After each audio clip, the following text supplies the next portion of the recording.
আসসালামু আলাইকুম ওয়া রাহমাতুল্লাহি ওয়া বারাকাতুহু। আমি আজকে যেটা নিয়ে বিষয় নিয়ে আলোচনা করব সেটা হচ্ছে ফিতরা। আজকে আমাদের সমাজে কুসংস্কার দেখা যাচ্ছে, যেটা হচ্ছে আমরা ফিতরাটা, যেটা আল্লাহ রাসূল সাল্লাল্লাহু আলাইহি সাল্লাম যে নিয়ম বা পদ্ধতিতে যেটা আমাদের ফিতরা আদায় করা দরকার কিংবা করেছেন রাসূল সাল্লাম, সে অনুযায়ী আজকে ফিতরা দেওয়া হচ্ছে না। যে আমরা যে ফিতরাটা দিচ্ছি বা দেব মনে করছি, সেটা আমাদের ফিতরা সম্পূর্ণ আমাদের যে শরীরের 1 মাস সিয়াম পালন করলাম সেটা আমরা প্রাপ্য করে আমাকে দিতে হবে।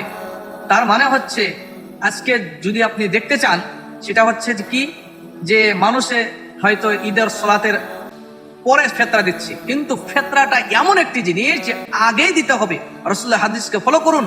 আল্লাহ রাসূল সাল্লাল্লাহু আলাইহি সাল্লাম যখন আপনার ফিতরাকে দেওয়ার আদেশ যেটা দিয়েছেন, সেটা হচ্ছে ঈদুল ফিতরের আগে আগে ফিতরাটা আদায় করতে হবে। আর এটা গরিবের হক, গরিবের প্রাপ্য তারা পাবে। যাদেরকে ফিতরাটা দেওয়া হবে তারা যাতে ওই ঈদের সময়, ঈদের দিন ফিতরাটা পেয়ে যায়। আর এই ফিতরার টাকা বা কিংবা চাউল যেটা আমরা দিচ্ছি, এটা আমরা সঠিকভাবে আমাদেরকে দিতে হবে। রাসূল সাল্লাল্লাহু আলাইহি সাল্লাম যেইভাবে দিতে আদেশ করেছেন সেই অনুযায়ী আমাদেরকে দিতে হবে, নচেত আমাদের ফিতরা এটা হবে না। যদি ঈদের নামাজের পরে অনেকে ফিতরা দেওয়ার মনে করি যে ঈদের নামাজের পরে ফিতরা দেব, কিন্তু এই ফিতরা হবে না।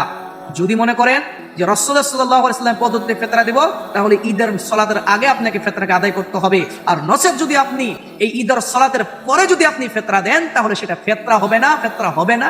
এটাই হলো আমার শেষ কথা, যে ফিতরা যদি দিতে হয় সঠিক নিয়মে দিতে হবে, রাসূলের পদ্ধতিতে দিতে হবে। এটা হলো আমাদের করণীয়।